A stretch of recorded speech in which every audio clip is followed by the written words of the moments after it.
越漂亮的小家伙越会骗人。有。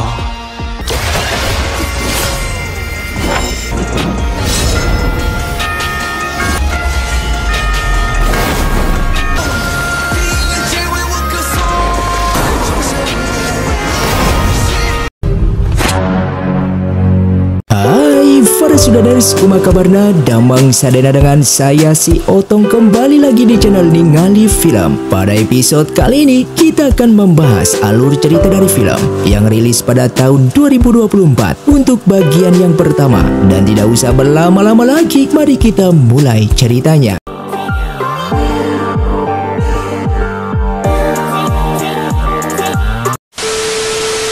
Film pun diawali dengan diperlihatkannya di sebuah kedai mie di wilayah kota Tiandu dengan cuaca yang rintik-rintik hujan.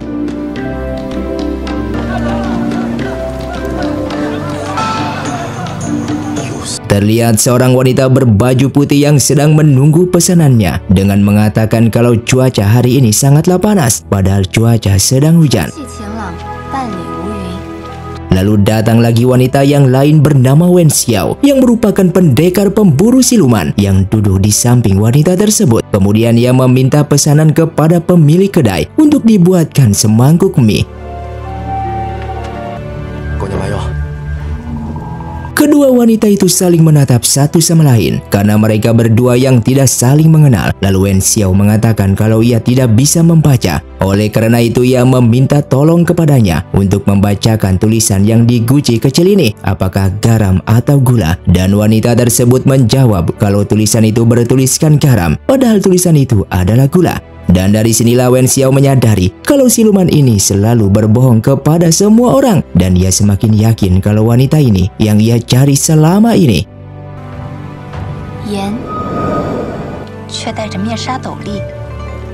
Kemudian ia meminta tolong kembali untuk mengambilkan sepasang sumpit untuknya. Namun ternyata itu hanyalah sebuah jebakan, sehingga perkelahian pun terjadi.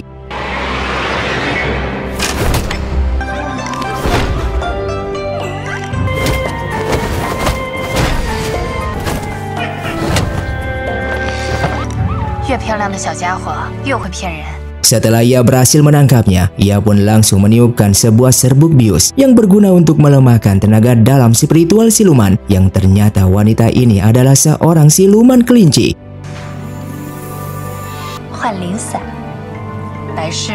Ia yang akan membawa siluman ini ke markas pemburu siluman, yang ternyata setengah tahun yang lalu siluman ini sudah membuat dua kasus penipuan. Yang pertama adalah sudah berpura-pura menjadi seorang pedagang agen beras dengan meminta Tuan Zhang yang merupakan pedagang beras besar untuk membeli 2 ton berasnya dengan harga yang murah sebesar 10 tahil emas dan menjelaskan kalau berasnya akan datang 2 jam lagi.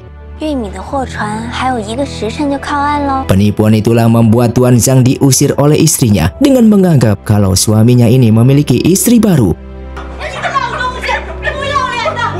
Lalu kasus penipuan yang kedua adalah siluman cantik ini sudah menipu perasaan seorang pelukis terkenal dengan berpura-pura ingin menjadi istrinya. Hal itu membuat pelukis tersebut menjadi kecewa dan menangis, bahkan sudah tidak percaya lagi terhadap seorang wanita.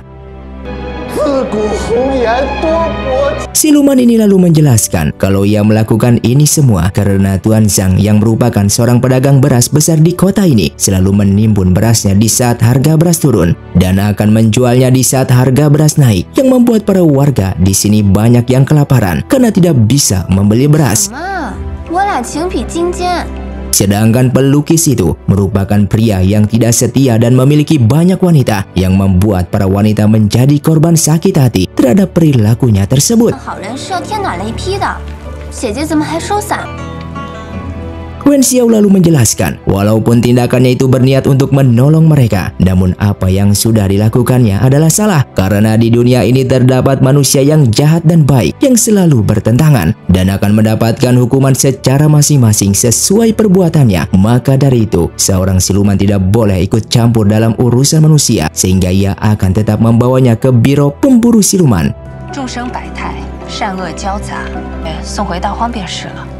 Namun tiba-tiba mereka kedatangan pasukan yang ingin menangkap dan membunuh siluman tersebut. Pasukan ini bernama pasukan Chongwu yang dibentuk oleh kekaisaran untuk menggantikan posisi pasukan Biro Pemburu Siluman yang sudah 8 tahun terakhir ini tidak berguna dalam memburu siluman. Maka dari itu mereka meminta Wen Xiao untuk menyerahkan siluman tersebut kepada mereka. Karena bagaimanapun juga Biro Pemburu Siluman sudah tidak dianggap lagi oleh kerajaan.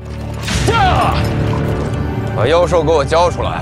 你们院落的青苔和蛛丝都已经很厚了。 Lalu Wen Xiao menjelaskan kalau siluman ini memiliki teknik spiritual yang rendah meskipun sudah melakukan banyak kasus penipuan. Namun yang ditipu merupakan orang yang jahat. Ia mau menyerahkan siluman ini kepada pasukan Chongwu, namun dengan syarat tidak membunuh siluman ini dan harus menghukumnya sesuai apa yang dilakukannya saja.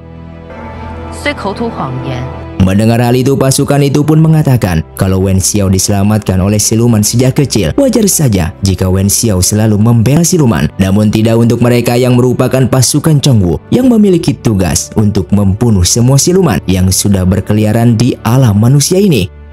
以至于放走了不少妖孽。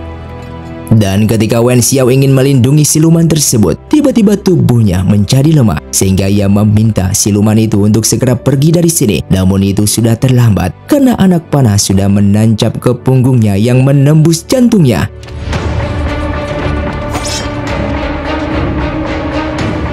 没事吧？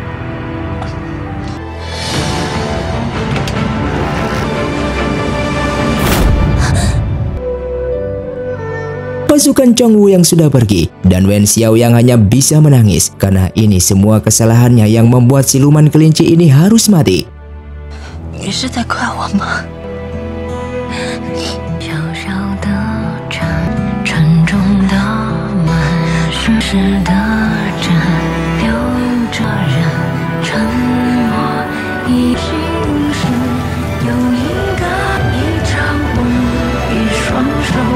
Sementara di sisi lain, tepatnya di Biro Pemburu Siluman, terlihat seorang pria yang memakai sebuah payung bernama Zhao Yuan yang datang ke sana untuk bertemu dengan Yi Chen. Oleh karena itu, ia meminta penjaga di sana untuk melaporkan hal ini. Namun penjaga tersebut justru meminta Zhao Yuan untuk menunjukkan surat kunjungannya dan Zhao Yuan menjawab kalau ia tidak memilikinya karena ia hanya ingin meminum arak bersama dengan Yi Chen, yang langsung ditolak oleh penjaga tersebut karena Tuan Yi Chen sangatlah sibuk. Maka dari itu penjaga pun memintanya untuk segera pergi dari sini.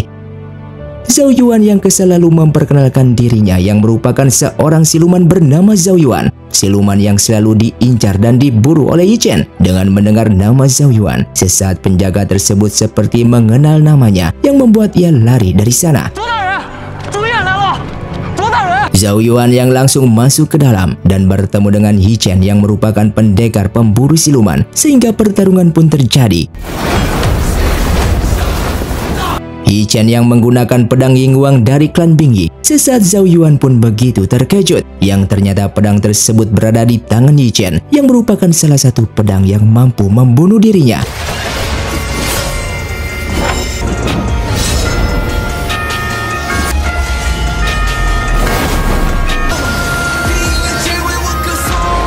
Zhao Yuan yang merupakan siluman terkuat, ia pun mampu menghindari dari berbagai serangan, bahkan pedang Yingguang berhasil ia dapatkan.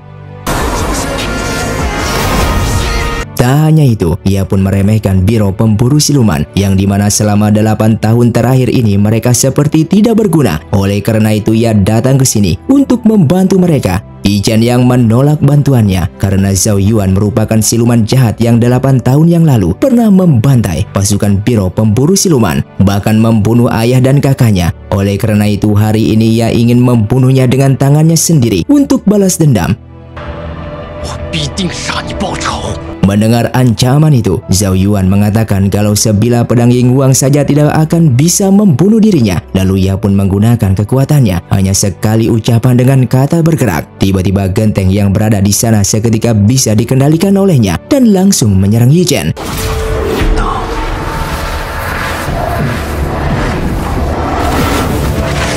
Yi Chen yang mampu menghindari serangan tersebut, ia pun berhasil mendapatkan pedangnya kembali dan bahkan ia berhasil menyerangnya.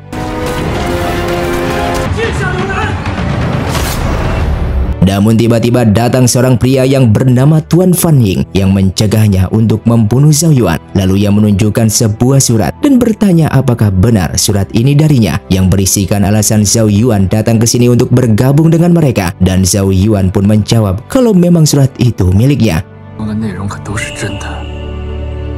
Namun dikarenakan Yi Chen masih tidak percaya akan perkataannya tersebut, Zhao Yuan pun kehilangan kesabaran dan mengancam mereka kalau ia akan membunuh semua pasukan di sini yang berjumlah 16 orang jika Yi Chen masih ingin menyerang dirinya.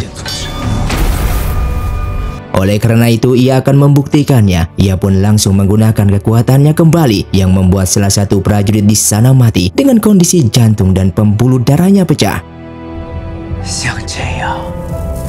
Dengan menghitung mundur sampai 3, Zhao Yuan mengancamnya kalau ia akan membunuh mereka semua jika Yi Chen masih tidak menerima ia sebagai salah satu pendekar pemburu siluman. Yi Chen yang merasa kesal karena tidak bisa berbuat apapun, ia pun mengancamnya akan membunuhnya suatu hari nanti dengan menggunakan pedang Yung Huang ini.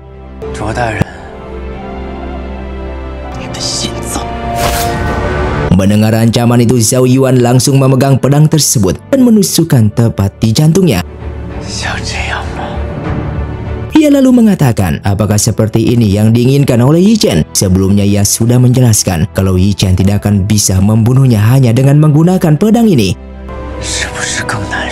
Tujuannya datang ke sini untuk membantu mereka agar biro pemburu siluman ini tidak dibubarkan oleh kekaisaran.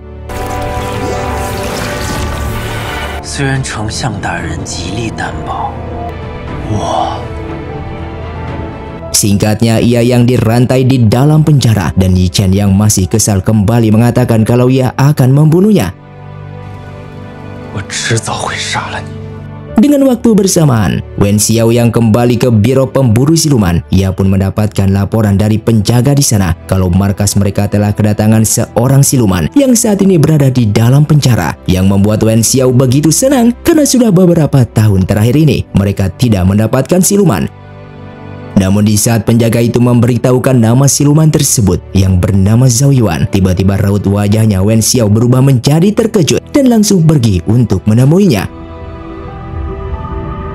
Kembali kepada mereka, yang dimana Tuan Fan Ying sedang membacakan sebuah kartu identitas milik Zhao Yuan yang memiliki nama, tanggal lahir dan tempat tinggalnya begitu jelas. Sehingga ia merasa aneh kenapa seorang siluman memiliki kartu identitas seperti manusia pada umumnya. Bahkan ia pun bertanya-tanya kenapa pedang Yung Huang dari klan Bingyi ini tidak bisa membunuhnya. Padahal pedang tersebut dirumorkan mampu membunuh Zhao Yuan yang merupakan siluman terkuat. Zhao Yuan yang menguping pembicaraan mereka langsung menjawab, sejak zaman kuno klan Bingyi memang merupakan musuh dari para siluman. Bahkan pedang tersebut tidak hanya bisa membunuh siluman, melainkan para dewa juga bisa musnah jika terkena serangan dari pedang tersebut. Namun saat ini pedang itu tidak bisa membunuh dirinya, dikarenakan Yi Chen tidak bisa menggunakan pedang itu dengan sempurna. Yi Chen yang ingin mengetahui rahasia menggunakan pedang itu, Zhao Yuan menjawab kalau itu merupakan rahasia tertinggi dari klan Bingyi, sehingga ia harus berbisik untuk memberitahukan rahasia ini kepadanya karena tidak boleh sampai didengar oleh orang luar.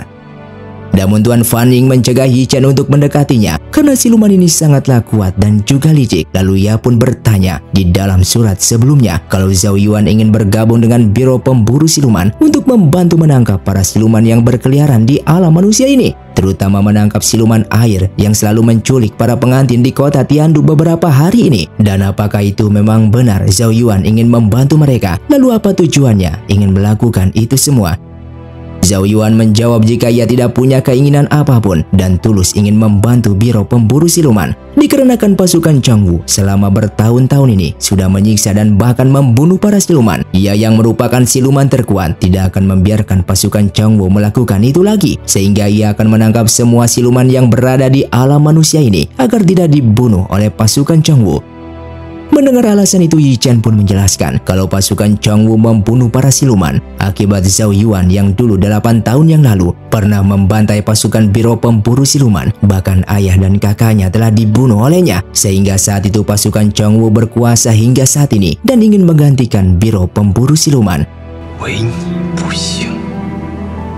Lalu Tuan Fan Ying bertanya kembali, apakah Zhao Yuan benar-benar bersedia membantu Biro Pemburu Siluman? Dan Zhao Yuan menjawab jika ia akan melakukan yang terbaik dan bekerja dengan sepenuh hati. Namun ia memiliki satu syarat, yaitu ia ingin ditemani oleh salah satu pendekar pemburu siluman untuk menyelidiki setiap kasus yang nantinya akan ia terima. Dan orang tersebut merupakan anak dari Tuan Fan Ying itu sendiri, bernama Wen Xiao. 我想要交司礼指挥使范英大人您的签，我不但要想。 Mendengar hal itu, Yi Chen begitu marah kepadanya karena sebelumnya Zhao Yuan akan membantu mereka dengan setulus hati dan tidak memiliki keinginan apapun. Namun nyatanya Zhao Yuan ingin ditemani oleh Wen Xiao. Ia yang marah langsung masuk ke dalam penjara. Namun ternyata Zhao Yuan bisa melepaskan rantainya dengan mudahnya, bahkan bisa menebus dinding penjara tersebut untuk menemui Wen Xiao yang saat ini sudah berada di markas pemburu siluman.